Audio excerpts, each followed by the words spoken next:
கடந்த முறை சட்டமன்ற தேர்தலை ஒட்டி திராவிட முன்னேற்ற கழகத்தின் தேர்தல் அறிக்கையிலே 505 வாக்குறுதிகளை தந்திருந்தோம்.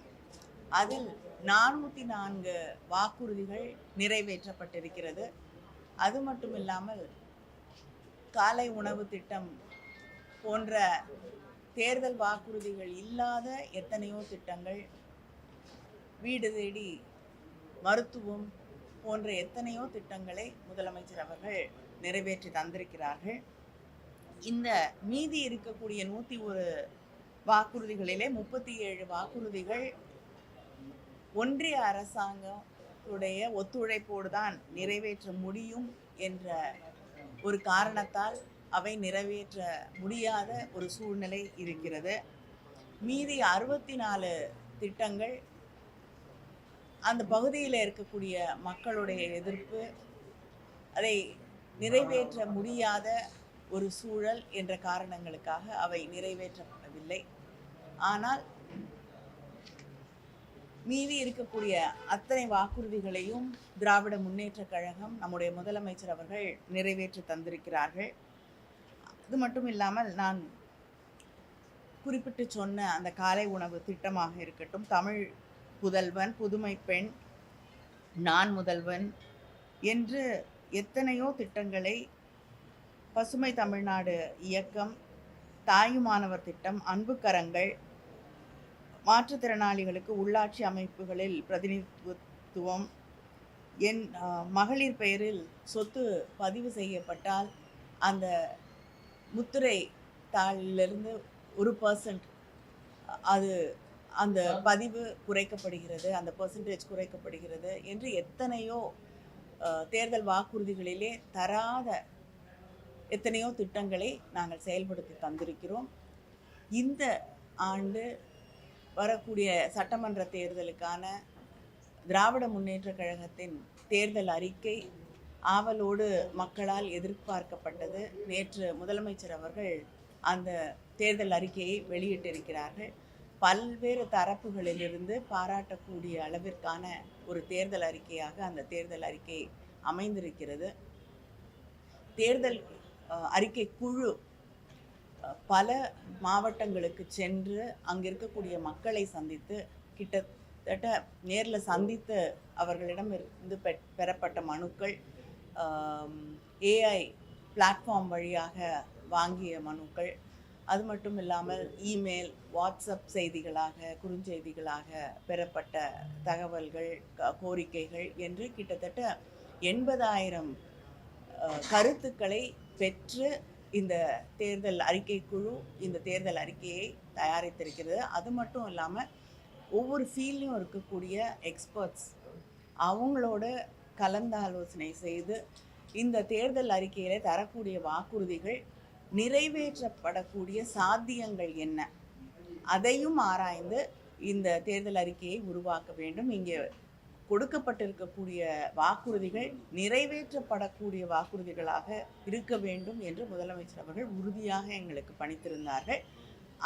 அதன்படி தயாரிக்கப்பட்டிருக்கக்கூடிய தேர்தல் அறிக்கை தான் இந்த தேர்தல் அறிக்கை.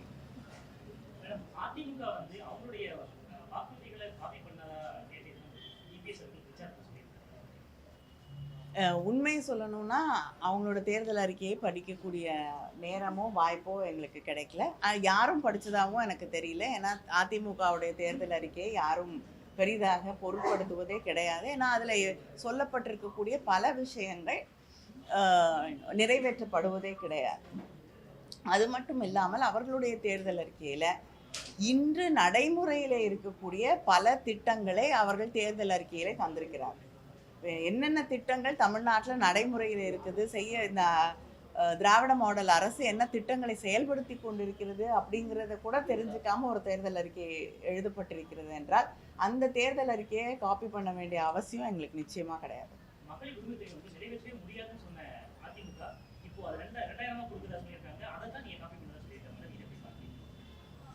இல்லைங்க, நாங்கள் நிறைவேற்றின ஒரு திட்டத்தை முதலமைச்சர் வந்து நாங்கள் 2000 ரூபாய் கொடுக்குறோம் அப்படின்னு அந்த 1000 ரூபாயாக தந்த அந்த உரிமை தொகையை 2000 ரூபாயாக உயர்த்தி தருவோம் என்று அறிவித்த பிறகு வந்து அன்னைக்கு இதை வந்து நாங்கள் வந்து நாங்களும் 2000 ரூபாய் கொடுக்குறோம் அப்படின்னு சொல்லும் கூடிய ஒரு தேர்தல் அறிக்கையை எழுதிவிட்டு இவங்க வந்து மற்றவங்க காப்பி பண்ணுறாங்கன்னு சொல்லும் போது வேடிக்கையாக தான்.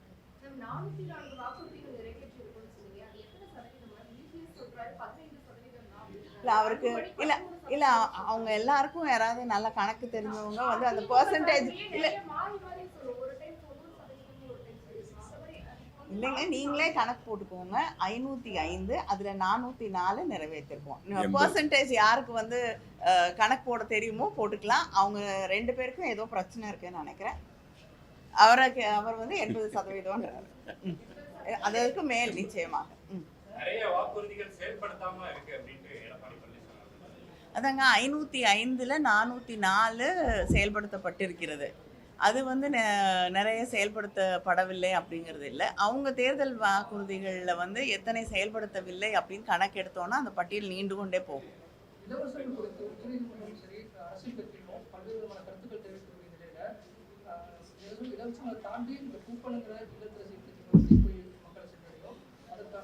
இல்லைங்க,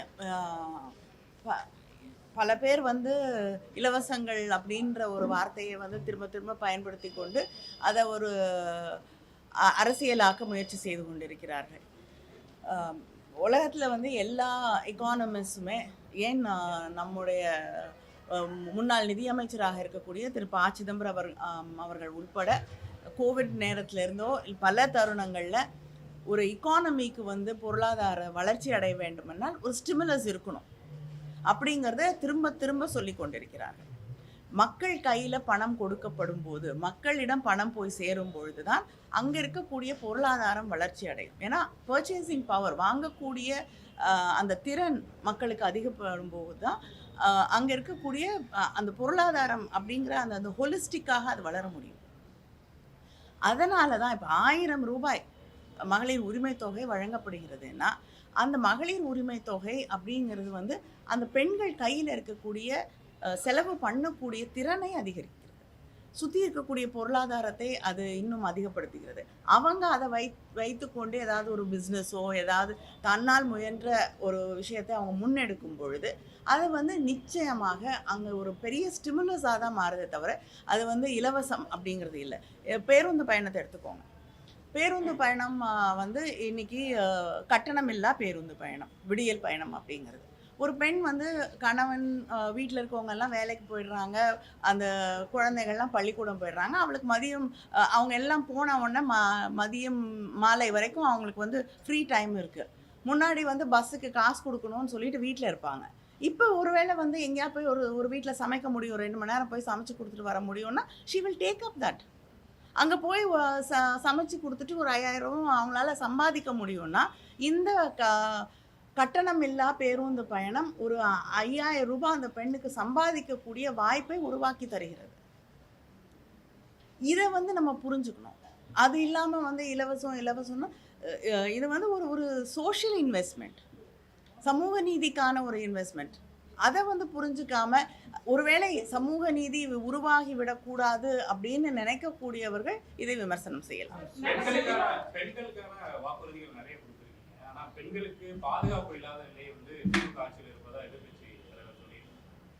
இல்லைங்க, பெண்களுக்கு பாதுகாப்பு இல்லாத ஆட்சியே ஒரு பொள்ளாச்சியில் நடந்த ஒரு பாலியல் குற்றத்தை எஃப்ஐஆர் கூட போடுறதுக்கு முன்வராத ஆட்சி யாருடைய ஆட்சி? அந்த குற்றவாளிகளை காப்பாற்றுறதுக்கு அத்தனை முயற்சிகளை செய்த ஆட்சி யாருடைய ஆட்சி அப்படின்னு தெளிவாக தெரியும்.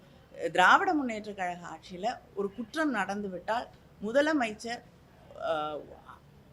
அந்த இடத்துல வந்து அந்த பாதிக்கப்பட்டவர்களுக்கு நீதி கிடைக்க வேண்டும், நியாயம் கிடைக்க வேண்டும் அப்படிங்கிறத ஒவ்வொரு முறையும் உறுதி செய்திருக்கிறார். அதனால் அவங்களுக்கு வந்து திராவிட முன்னேற்ற கழகத்தின் மீது விமர்சனம் வைக்கக்கூடிய தகுதி கிடையாது. ஆனால் பெண்களுடைய பாதுகாப்பையும் உறுதி செய்வதற்கு இந்த தேர்தல் அறிக்கையிலே இன்னும் அதிகமான வாக்குறுதிகளை தந்திருக்கிறோம்.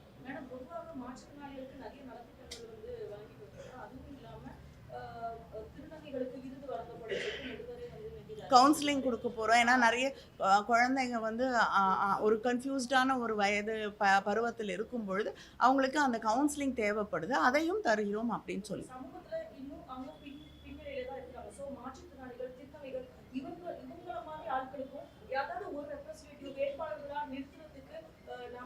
இல்லைங்க, இப்போ உள்ளாட்சியில் வந்து அவங்களுக்கு வந்து வாய்ப்புகள் வழங்கி இருக்கக்கூடிய ஆட்சி திராவிட முன்னேற்ற கழக ஆட்சி தான். அதனால் நிச்சயமாக அவங்களுக்கு ஒரு அரசியல்ல வாய்ப்புகள் உருவாக வேண்டும் என்பதற்காகத்தான் முயற்சிகளை எடுத்துக்கொண்டிருக்கிறோம்.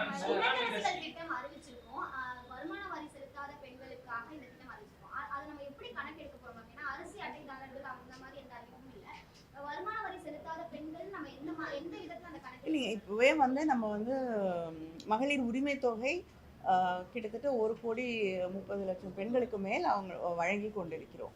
அதன் அடிப்படையிலும் இன்னும் நிச்சயமாக வந்து அதை வந்து அரசு மறுபடியும் திராவிட முன்னேற்ற கழக அரசு, திராவிட மாடல் அரசு ஆட்சி பொறுப்பிற்கு வந்த பிறகு யார் யார் டிசர்விங், யார் யாருக்கு வந்து அவங்களுக்கு வந்து இன்கம் டேக்ஸ் பே பண்ணுற அளவுக்கு வாய்ப்புகள் வசதிகள் இல்லையோ அவங்களுக்கு நிச்சயமாக இந்த வவுச்சர் வழங்கப்படும். இப்போ 2,000 ரூபாய்.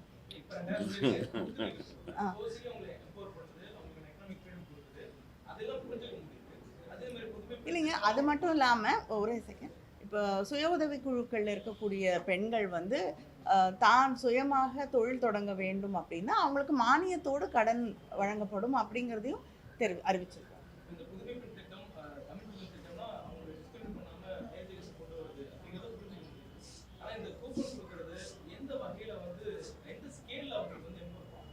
இல்லை, ஒரே ஒரு உதாரணத்தோடு சொல்ல விரும்புகிறேன். தலைவர் கலைஞர் அவர்கள் ஆட்சியில் இருந்த பொழுது தேர்தல் வாக்குறுதியாக வந்து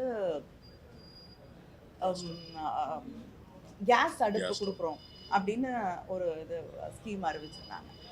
அதை நிறைவேற்ற போகும்பொழுது பல அதிகாரிகள் வந்து முதலமைச்சர் அவர்களிடம் நீங்கள் எத்தனை பர்னர்னு சொல்லலை, அதனால் ஒரு பர்னர் இருக்கக்கூடிய ஒரு கேஸ் அடுப்பை கொடுத்தா கூட பரவாயில்ல, நமக்கு காசு கம்மியாகும், செலவு கம்மியாகும்னு சொன்ன பொழுது முதலமைச்சர் கலைஞர் அதுக்கு சொன்ன பதில், நான் வந்து இது வந்து தேர்தல் வாக்குறுதியாக தரவில்லை, 2 பர்னர் இருந்தால் அவங்க சீக்கிரம் சமையல் முடிச்சுட்டு சமையல் அறையிலிருந்து அந்த பெண்கள் வெளியே வருவார்கள், வாழ்க்கையில் தனக்கு பிடித்த மற்ற விஷயங்களை செய்ய துவங்குவார்கள் அப்படிங்கிறதுக்காக அந்த சமையல் அறையிலேருந்து சீக்கிரம் விடுதலை கிடைக்கிறதுக்கான திட்டம் தான் இது அப்படிங்கிறாங்க.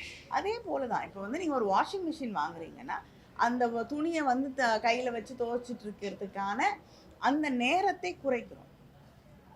அவங்க வேற ஏதாவது தனக்கு பயன்படுத்தக்கூடிய கேஜெட்ஸ் வாங்குறாங்க, ஒரு ஃப்ரிட்ஜ் வாங்குறாங்கன்னா இன்னைக்கு சமைச்சு வச்சுட்டு நாளைக்கு பயன்படுத்த முடியும். அந்த நேரம் அவர்களுக்கு சேமிக்கப்படுகிறது. அவங்க வந்து நான் வேற வேலை பார்க்க முடியும். இது இன்னொரு முதலீடு என்பதை நாம் புரிந்து கொள்ள முடியும். அந்த வவுச்சருங்கிறது இப்போ வந்து நான் இதுதான் நீங்கள் வாங்கணும், எங்கள் வீட்டில் ஃப்ரிட்ஜ் இருக்கலாம், அதனால் நான் வந்து எனக்கு ஃப்ரிட்ஜு கொடுக்கும்போது அது பயனற்ற இன்னொன்று ஒரு அடிஷ்னலான ஒரு விஷயமாக தான் மாறுதே தவிர, இந்த வவுச்சர் கொடுக்கும்போது எனக்கு என்ன தேவையோ என்னுடைய வேலை சுமையை குறைப்பதற்கு, எனக்கு வேற ஒரு என்னுடைய டைமை பெட்டராக இன்வெஸ்ட் பண்ணுறதுக்கு எனக்கு ஒரு வாய்ப்பை அது உருவாக்குகிறது.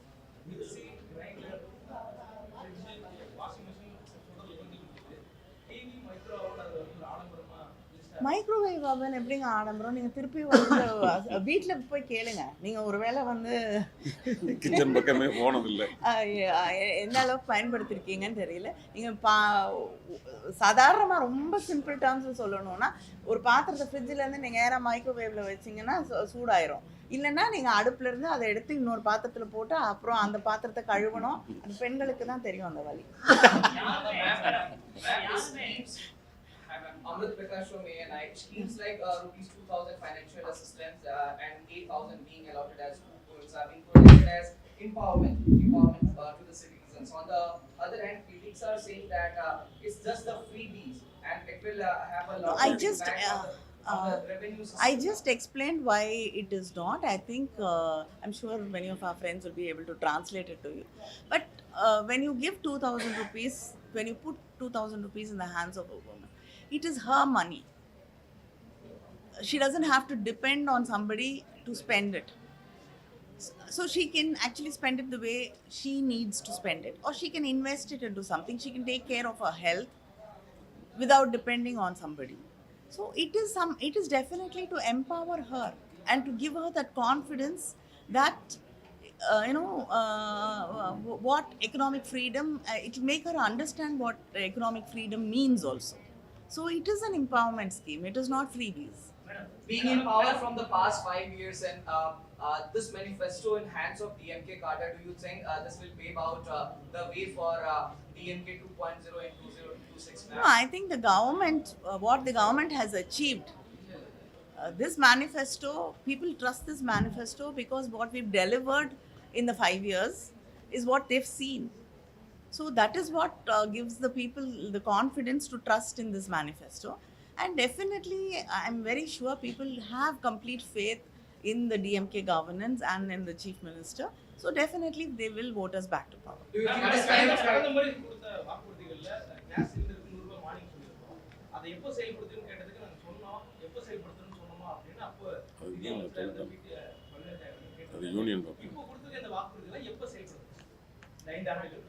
இல்லைங்க, ஆட்சி சில எதை எதை செய்ய முடியாதுன்றதுக்கு காரணங்களையும் சொல்லியிருக்கோம். பல ஒன்றிய அரசாங்கத்தோடைய ஒத்துழைப்பு இல்லை என்றால் செய்ய முடியாது அப்படிங்கிற ஒரு பிரச்சனை இருக்குங்கிறதுனால எங்களால் செயல்படுத்த முடியவில்லை. நீங்களே பார்த்துருக்கீங்க, கொடுத்துருக்கக்கூடிய வாக்குறுதிகளை எவ்வளவு விரைவில் செயல்படுத்த முடியுமோ அதை செயல்படுத்தி முடித்திருக்கிறோம். டைம் ஸ்கேல் வந்து இல்லைங்க, பல வாக்குறுதிகள் முதலமைச்சர் பொறுப்பேற்று கொண்ட அன்றே கையெழுத்து போட்டு அன்னைக்கே விடியல் பயணம் அப்படிங்கிறது அன்னையிலிருந்தே நிறைவேற்றப்பட்டது. அதனால ஆட்சி பொறுப்பேற்று கொண்ட உடன் இந்த திட்டங்கள், இந்த வாக்குறுதிகளை நிறைவேற்றுவதற்கான முயற்சிகள் செய்ய வேண்டும்.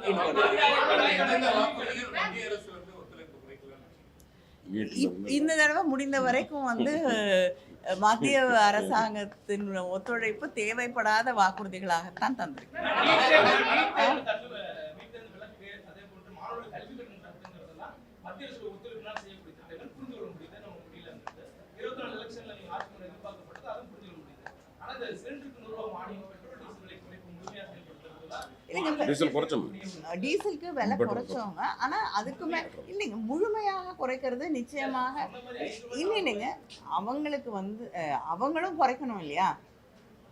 அவங்க அவங்க ஏத்திட்டே போகும்பொழுது அதோட இல்லாம நமக்கு தர வேண்டிய நிதி பங்களிப்பை தராத நேரத்துல ஒரு மிகப்பெரிய நிதி சுமையை அவங்க எல்லா டாக்ஸஸையும் எடுத்துக்கிட்டு நமக்கு தர வேண்டிய நிதி பங்களிப்பை தராத ஒரு சூழ்நிலையில இந்த அளவுக்கு ஒரு ஜிடிபி growth அப்படிங்கிறது மிகப்பெரிய ஒரு வளர்ச்சியை அடைந்திருக்கக்கூடிய மாநிலமாக தமிழ்நாட்டை நம்முடைய அரசு உயர்த்தி இருக்கிறது அப்படிங்கிறதே ஒரு பெரிய சாதனை.